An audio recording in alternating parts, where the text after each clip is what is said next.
네, 국민의힘 대구시장 후보의 홍준표, 강원지사 후보의 김진태 전 의원이 확정됐습니다.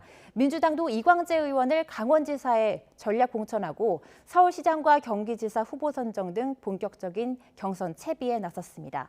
또 전국을 뒤흔든 이른바 검수완박법은 국회의장 중재안으로 정치권은 잠시 숨고르기에 들어갔지만 검찰은 강력 반발하며 술렁이고 있습니다. 전국 현안 노동일 경희대 교수와 함께 분석해 보겠습니다. 교수님 안녕하세요. 네, 안녕하세요. 네, 일단 이른바 박근혜 전 대통령의 이제 의중이죠. 박심이 결정적인 영향을 미칠 것이라고 봤던 이 대구시장 경선에서 결국 홍준표 의원이 이제 됐습니다. 이번 당선 결과 좀 예상을 하셨나요? 뭐 예상했다고 지금 얘기하면 좀 그렇죠. 근데 저는 어차피 처음 이 문제가 이제 불거져서 유영하 후보가 나오고 유영하 변호사가 나오고 후보로 나오고 네. 또 박근혜 전 대통령이 뭐 후원회장뿐만이 아니라 전폭적으로 지지하는 그런 동영상까지 제시하고 했을 때도 큰 결정적인 영향은 없을 것이라 생각했습니다. 왜냐하면 정치권에 유명한 말이 있거든요. 흘러간 물은 물레방아를 돌리지 못한다. 네. 말이. 박근혜 전 대통령에 대한 대구 시민들, 경북 지역 주민들의 어떤 정서가 어떻다 하더라도 네. 현재 정치에 영향을 미치는 것은 현실 정치인들이지 과거 정치인들은 될 수 없는 겁니다. 그 바람직하지도 않은 것이고요. 예. 그렇기 때문에 이번 선거에서는 뭐 유영하 변호사가 저는 개인적으로 제가 토론회를 봤거든요. 그런데 네. 저는 이번에 정말 대구시장 하려는 것보다는 다음에 좀 있으면 있을 대구 그 수성구을 네. 홍준표 의원이 출마하니까 수성구이 비잖아요. 네네네. 그 보궐선거에 나가려고 하는 그게 더 크다는 그런 인상을 받았습니다. 예. 일각에서는 사실 이제 박근혜 전 대통령이 사면된 뒤 이제 퇴원해서 대구 달성군에 이제 입성을 했을 때 당시에 이제 대구 시민들의 환호가 또 엄청 났잖아요. 그래서 이거 사실 이 정치적인 의미보다는 인간적인 연민의 정으로 해석되는 그런 이제 분석도 있었고요. 이게 결국 이번 선거에서 박심이 존재하지 않았다라는 해석도 있거든요. 이건 또 어떻게 보시나요? 박심은 뭐 이제 있긴 있었지만 영향이 크지는 않았다 그렇게 봐야 되겠죠. 지금 말씀하신 대로 그런 어떤 그 대구 주민들의 대구 시민들의 네. TK 지역 주민들의 어떤 그 환호, 박근혜 대통령을 환영하는 그런 마음은 인간적인 연민이라든지 또 뭐 흔히 이렇게 얘기하잖아요. 뭐 좀 짠하다는 생각, 그동안 고생 많이 했다는 생각, 그리고 정치적으로 어떤 그 뭐 고생했다, 정치적인 의미를 가진 그런 고생이었다 이렇게 생각했기 때문에 많은 사람이 모여서 예. 박수를 치고 환호하고 맞아준 것이지 유영하 변호사가 그동안 이제 박근혜 대통령 이른바 좀 모시면서 여러 가지 좋은 일을 많이 했다 하지만 그렇다는 것하고 대구시장이라는 중책을 맡긴다는 그것과는 전혀 다른 차원의 것이다. 그렇게 생각을 했고요.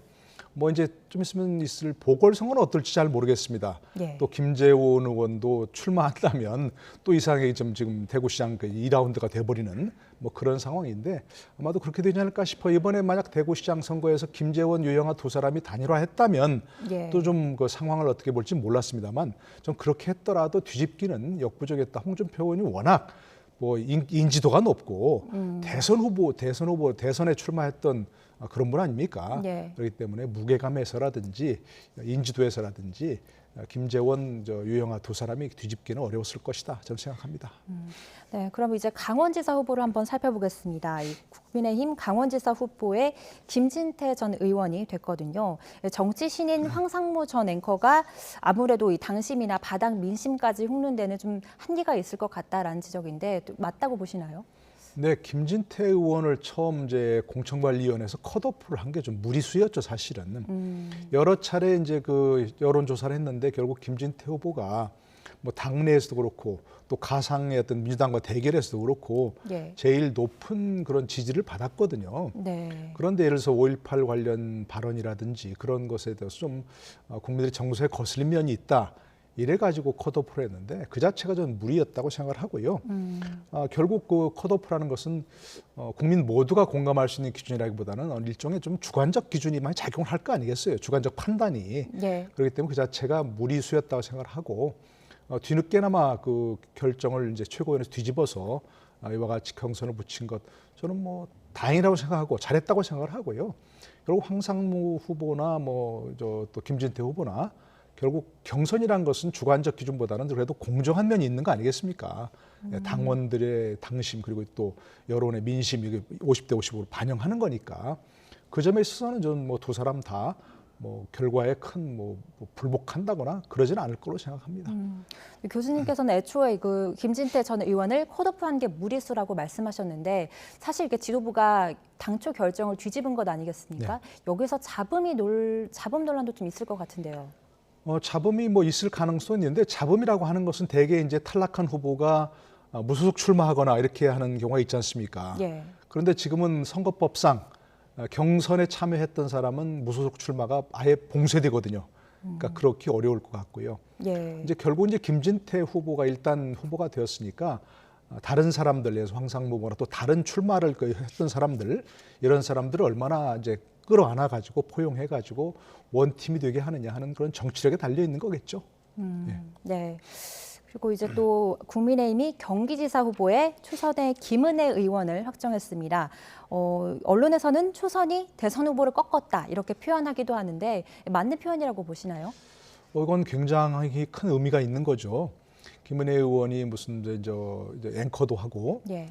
여러 가지 인지도가 높고 네. 또 이제 윤석열 당선인과 이제 지근거리에 있으면서 당선인의 대변인까지 하고 그런 여러 가지 이제 그 인지도를 높일 부분이 있었지만 유승민 후보는 대선에 2번이나 출마했던 그런 대선 후보급 아니겠습니까? 네. 그리고 당 원내대표도 했고 그러기 때문에 이걸 김은혜 후보가 유승민 후보를 꺾었다. 유승민 후보가 김은혜 후보에게 졌다. 이 부분은 굉장히 큰 의미가 있는 거죠. 그래서 경기도지사는 지금까지 이렇게 쭉 봐오면 직전에 이재명 도지사도 그렇고 전 지사도 그렇고 다 지사를 지내면 대선 후보급으로 이렇게 체급이 올라가는 거 아닙니까? 네. 그러니까 김은혜 후보는 초선 의원이 이와 같은 경기도지사 후보가 되었다. 이제 최종 결과가 나와야 경기도지사 이제 선거를 거쳐봐야 되겠지만 이 자체만 해도 굉장히 큰 의미가 있는 그런 결과라고 생각합니다. 네. 그 말씀하신 것처럼 김은혜 의원이 그 윤석열 당선인의 대변인을 맡았던 만큼 이번 후보 경선에서는 이른바 이제 윤심이 작용했다라는 분석도 많거든요. 어느 정도 영향을 좀 끼쳤다고 보시나요? 영향이 없었다. 뭐 그럴 수는 없겠죠. 당연히 작용을 했을 것 같고요. 그런데 엇갈리는 거예요. 이제 그 윤석열 후보가 전화를 해서 김은혜 후보가 출마를 뭐 좀 권유했다. 네. 이런 말도 있고 전혀 그런 게 없었다. 김은혜 후보가 결심을 하고 윤 당선인에 얘기하니까 잘해보라 얘기했다 정도 있다 이런 정도 있는데 어쨌든 이런 결과 나온 것은 저는 윤심이 작용했다. 당원들이 윤심이 어디에 있는가를 살폈다는 것도 분명히 있을 것 같고요. 하나가. 또 한 가지는 여전히 당원들이 그 유승민 후보에 대한 거부감 아직도 있다고 생각합니다. 아직도 있는데 예. 그 유승민 후보가 저는 좀 정치적 행보에서 조금 뭐랄까 좀 마땅치 않다고 할까요? 그런 당원들의 거부감 다 알다시피 그 탄핵에서 앞장섰던 예. 그래서 이른바 배신자 프레임이 작용한 거 있다는 거 아니겠습니까? 네. 지난번 대선에서도 그랬고요. 대선 후보 경선에서도 그랬고. 근데 그것을 씻을 기회가 있었다고 생각하거든요. 지난번 대선 후보 경선이 끝났을 때 최선을 다해서 정말 윤석열 후보 당선을 도왔다면 예. 선거운동을 열심히 했다면 그것은 윤 당선인의 선거도 되지만 본인의 선거운동도 되는 것이거든요. 그리고 당원들에게 과거의 어떤 그런 부정적 이미지를 씻을 수 있는 계기도 됐었고 네. 근데 그렇지 못했다는 것에서 조금 유승민 후보의 행보에 좀 아쉬움이 있다는 생각이 듭니다. 네. 그 유승민 후보가 이제 후보 결과가 나오고 나서 SNS에 이런 글을 올렸습니다. 윤 당선인과의 대결에서 졌다. 그리고 진박 감별사가 칼춤을 출 때와 똑같다. 이렇게 좀 불편한 기색을 나타냈는데 특히 또 제가 주목하는 부분이 여기가 멈출 곳이라는 발언도 했습니다. 이게 정치 계를 떠나겠다 이런 표현인가요? 그러니까 경기도지사 출마를 하기 전에 네. 정계 은퇴를 고심했다는 거 아니에요, 유승민 후보가. 네. 그런데 경기도지사 출마를 결심한 거 보면 아직은 뭐 정치에 좀 미련은 있는 것 같아요. 정치권에서 새로운 모색을 해볼 생각이 있는 것 같은데 만약 그렇다면 저는 이게 또 다른 아쉬움이 남는 부분이에요. 이번에 경선이 끝나고 나서 유승민 후보가 보인 반응. 이때도 저는 개인적으로는 유승민 후보가 흔쾌히 승복한다. 김은혜 후보를 도와서 경기도지사를 탈환하겠다. 이렇게 하고 열심히 하겠다. 원팀이 되겠다 해서 예. 본인이 지금부터 김은혜 후보 선거운동을 했다면 저는 새로운 기회가 열렸을 거라 생각하거든요. 예. 이제 김은혜 후보가 경기도지사 출마하면 직을 그만둬야죠. 국회의원직을. 이제 4월 30일이나 5월 1일 날 그만둘 것 같은데 4월 30일 날 그만두면 이번에 6월 1일 지방선거와 함께 보궐선거가 치러지고 네. 5월 1일 날 그만두면 내년에 이제 보궐선거가 치러지거든요. 네. 그때 출마할 수도 있지 않습니까, 유승민 후보가. 근데 지금 이렇게 뭔가 좀 불만스러운 그런 거, 여당선자의 대결에 졌다, 진박한 물사 칼춤대와 똑같다, 역시 불만을 쏟아내고 그렇다면 이제 김은혜 후보를 도와서 경기도지사 선거 열심히 하겠다는 명분이 없잖아요. 그렇죠. 이게 또 다른 아쉬움이라고 저는 생각합니다. 네. 유승민 후보가 정치를 오래 하셨지만 이런 면에서 이번에 그렇게 정말 흔쾌히 승복하는 그런 모습을 보였다면 또 다른 기회가 열렸을 거예요, 정치권에서. 예. 좀 그렇게 생각이 되는데 앞으로 보궐선거 얼마나 많습니까? 그렇죠. 예, 그런데 또다시 여기서 조금 그런 반응이 처음 반응이 잘못 나온 것 아닌가 이렇게 생각을 합니다. 그럼 앞으로의 거치는 좀 어떻게 될 것이라고 예상하세요? 그러니까 저는 지금이라도 예. 김은혜 후보를 도와서 열심히 선거운동 하겠다 하고 정말 이번에 보궐선거 출마하든 아니든 다른 기회가 있을 수 있으니까 네. 열심히 정말 김은혜 후보를 도와서 경기도지사 선거 이제 어떻게 될지 모르겠지만 본선거에서 승리하는데 만약 일조를 한다면 저는 그 당내에서도 그렇고 다른 기회가 열릴 수 있을 거라고 생각하거든요. 원희룡 전 지사 같은 경우 지난번 경선에 참여해서 같이 떨어졌지만 열심히 선거운동 돕는 모습을 보였잖아요. 예. 그러니까 이제 내각에 참여할 수 있는 기회가 열렸지 않습니까? 그것처럼 저는 유승민 후보도 만약에 정치권에서 새로운 모색을 하고 싶다면 지금이라도 이제 정말 정선에 승복하고 당원들의 판단에 따르겠다. 그 대신 선거운동 열심히 도와서 경기도지사 탈환하는데 일조하겠다. 큰 몫을 할 수 있습니다. 지금 예. 중도층에 많이 소구력이 있다고 하고 있고요. 그러니까 저는 지금이라도 늦지 않았다고 생각합니다. 네. 저는 민주당으로 한번 가보겠습니다. 일단 국민의힘은 17개 광역단체의 대진표를 이제 완성을 했고요. 이제 이재명 상임 고문의 뒤를 이어서 경기지사에 누가 나갈지가 관심입니다. 현재 민주당은 4파전인데요. 누가 유리할 거라고 보십니까?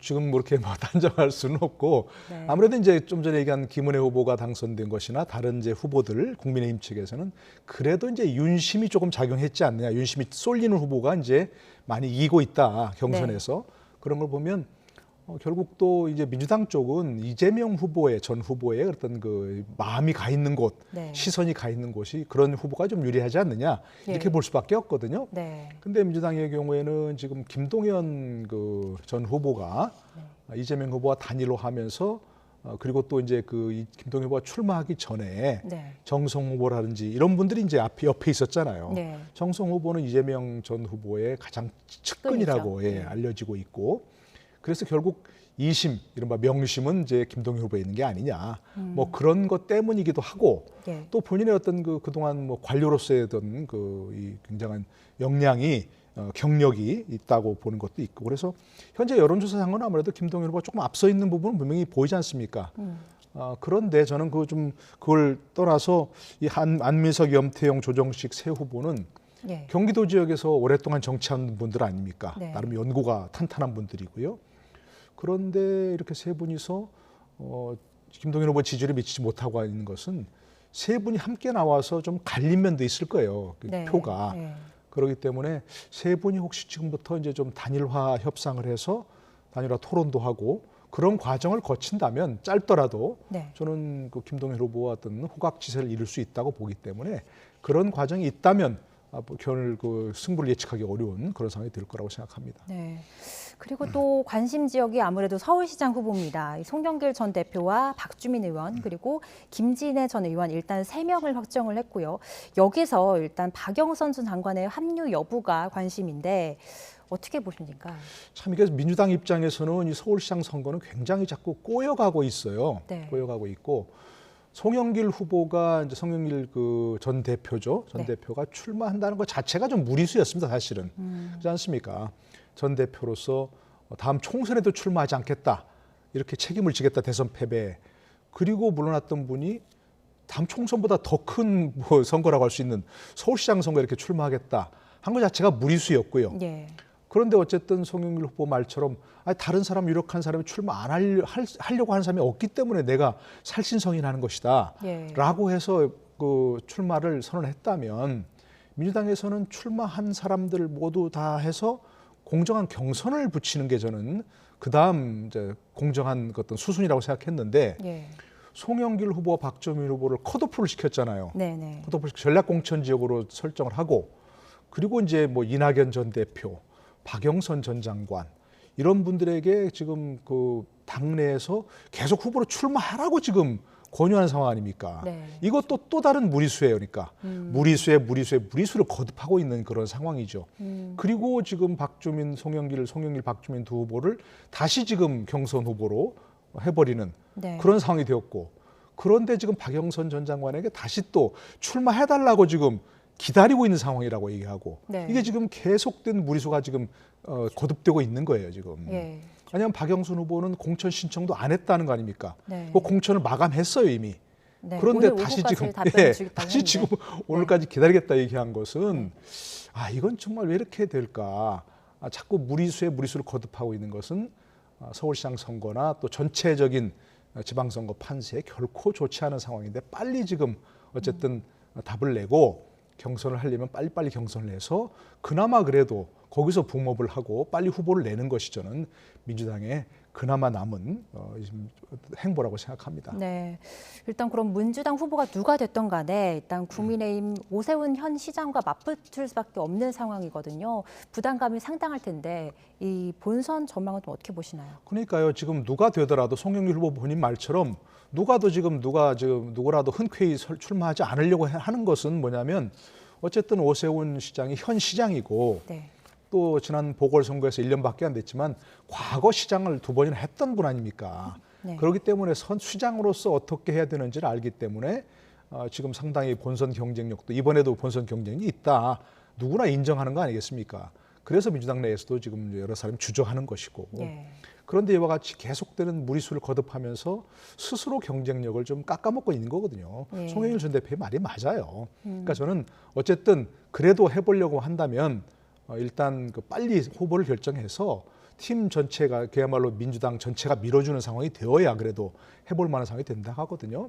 지금 여론조사에서는 오세훈 전 시장이 좀 밀리는 상황이 되긴 하지만 네. 그래도 후보가 결정돼서 전 거당적으로 이렇게 민다면 저는 반드시 그렇게 오세훈 서울시장의 낙승을 예상할 수 있는 상황은 아니라고 생각이 되거든요. 결국 이번 지방선거가 지난 대선과 너무 아주 가까운 상황이기 때문에 네. 누가 결정되더라도 결국은 대선 2차전 네. 연장전이 될 수밖에 없는 것이거든요. 그래서 진영 간 결집이 완벽하게 이루어질 수밖에 없으니까 저는 빠른 후보 결정 그리고 거당적 지원 이렇게 해야만 서울시장과 경쟁해 볼 수 있고 그 서울시장 경쟁이 그래도 1대1로 이루어져야 다른 어떤 지방선거에도 긍정적 영향을 미칠 수 있는 거거든요. 예. 네, 알겠습니다. 이번에는 검수완박 이슈로 한번 넘어가 보겠습니다. 여야가 박병석 의장이 이제 내놓은 중재안을 수용하면서 극적 합의를 이뤄냈거든요. 이렇게 깜짝 합의를 이루게 된 배경은 어디에 있다고 생각하십니까? 배경은 이제 검수완박 중재안의 내용보다는 네. 현재 정치적 상황을 반영하는 거라고 생각합니다. 네. 민주당은 검수완박을 결국 이번 4월 국회에서 이루고 4월 임시국회에 하고 5월 3일 날 문재인 대통령이 주재하는 마지막 국무회에서 공포하겠다. 네. 이렇게 아예 타임 스케줄을 설정하고 이루어왔지 않습니까? 네. 그 과정에서도 역시 여러 차례 무리한 그런 것을 보였어요.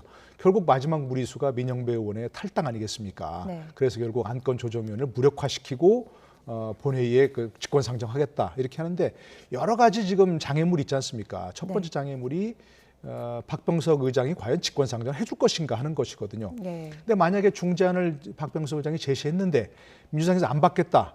그래 버리면 직권상정 안 하겠다 해도 할 말이 없지 않습니까? 네. 그러니까 그런 부분에서 이제 민주당도 이 중재안을 안 받기가 참 무리한 것이고 안 받기가 불안한 것이고 국민의힘 측에서도 만약에 박병석 의원의 중재안을 안 받겠다 그러면 박병석 의장이 이거는 그럼 직권상정할 거야?